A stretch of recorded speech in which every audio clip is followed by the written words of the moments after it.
Salut à tous, c'est Fiesta avec la mise à jour 34.0. Roche Royale a complètement changé une partie essentielle du jeu.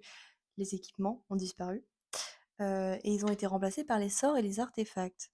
C'est un gros changement qui peut être très puissant, mais aussi très déroutant, surtout si on ne sait pas comment ça fonctionne. En tout cas, si on comprend pas bien, qu'on ne sait pas, voilà, ça peut être compliqué. Dans cette vidéo, je vais donc vous expliquer ce que sont les sorts, ce que sont les artefacts, comment bien les utiliser et surtout, hem, quoi prioriser en fait, quel sort prioriser, que vous soyez, joueur débutant, confirmé ou intermédiaire. L'objectif, ça va vraiment d'éviter les erreurs et d'optimiser votre progression dès maintenant.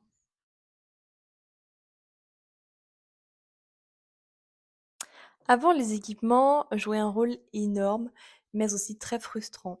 Des coûts énormes, des erreurs irréversibles et une vraie différence entre joueurs. Avec la mage 34.0, le but est clair, rendre la progression plus lisible, séparer clairement les bonus et donner plus de contrôle aux joueurs. Les sorts et artefacts remplacent donc les équipements, mais avec une logique différente. Les sorts égale impact direct en combat, et les artefacts égale bonus passif durable.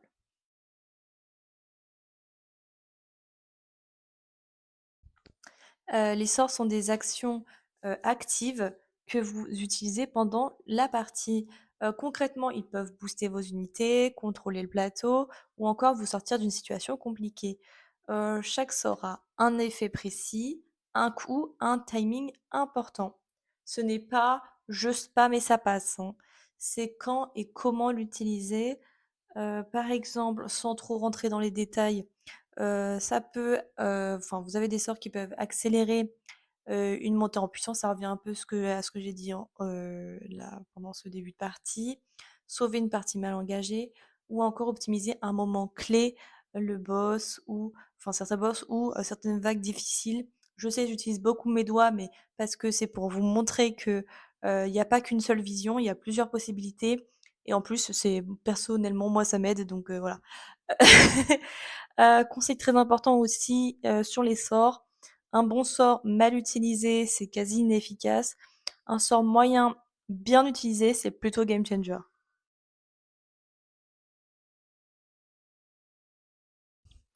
Les artefacts, eux, sont passifs. Une fois équipés, ils influencent toute votre partie. Ils peuvent par exemple renforcer un type de gameplay, améliorer la synergie d'un deck ou encore rendre votre jeu plus stable. Contrairement aux équipements d'avant, c'est plus clair, plus progressif et moins punitif. Surtout, pensez les artefacts comme l'identité de votre deck. Voici les 3 ou 4 artefacts incontournables d'après moi. En premier, on a l'abondance. Alors l'abondance, c'est clairement un artefact extrêmement fort. Il faudra juste avoir une unité rang 5 sur le terrain et pouf, vous gagnez un boost de dégâts conséquent et permanent pour tout votre terrain. Tant que vous gardez votre rang 5 ou plus, bien entendu. La condition est donc relativement simple à remplir, surtout si vous jouez le bagarreur.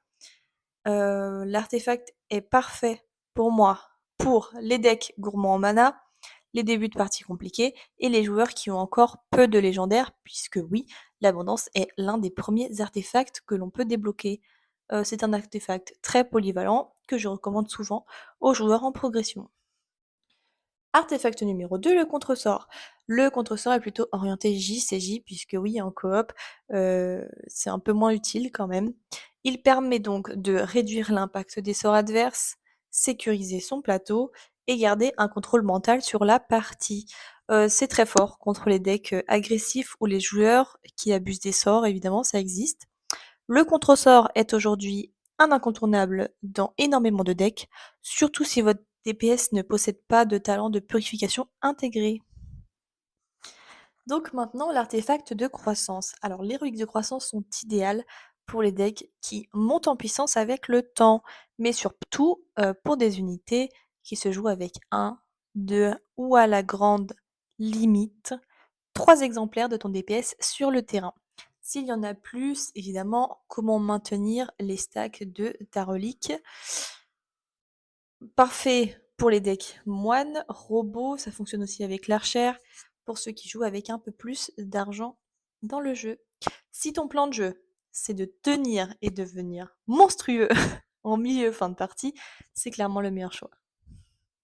L'artefact de célérité, évidemment, comment parler de la relique de croissance sans parler de la relique de célérité? La relique de célérité va plutôt booster le rythme de ta partie. Il y a plus de facilité à monter sa relique, donc plus d'action.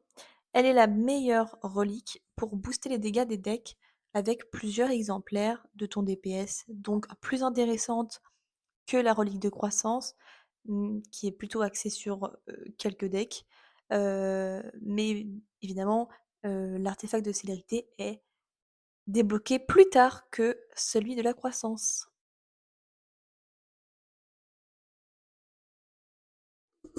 La plus grosse erreur que je vois déjà, c'est choisir au hasard et copier sans comprendre. Voici donc une logique simple à suivre. Premièrement, adaptez votre choix à votre DPS. Votre DPS principal vous dicte absolument tout, ce n'est pas l'inverse. Deuxièmement, il faut privilégier la cohérence. Un artefact qui renforce votre plan de jeu vaut mieux qu'un bonus général plus fort sur le papier. Troisième point, ne pas tout monter trop vite. Ça, je l'avais déjà dit, mais je le redis quand même. Monter tout un peu, ça équivaut à une progression plutôt lente, alors que monter peu mais bien, ça équivaut à une progression plutôt stable. Dernier point, tester, observer, ajuster. Le nouveau système récompense l'analyse, pas la précipitation.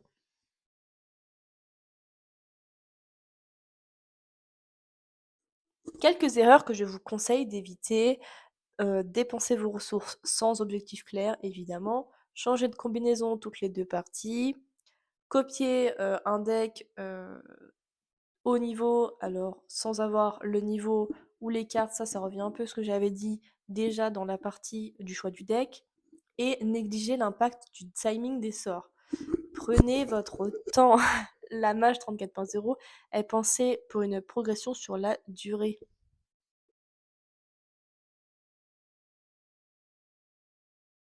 Pour résumer, les sorts et artefacts sont une vraie opportunité. Ils récompensent la réflexion et la régularité. Ils permettent à tous les profils de progresser. Si vous êtes perdu, c'est normal. Mais avec un peu de méthode, vous pouvez vraiment tirer votre épingle du jeu.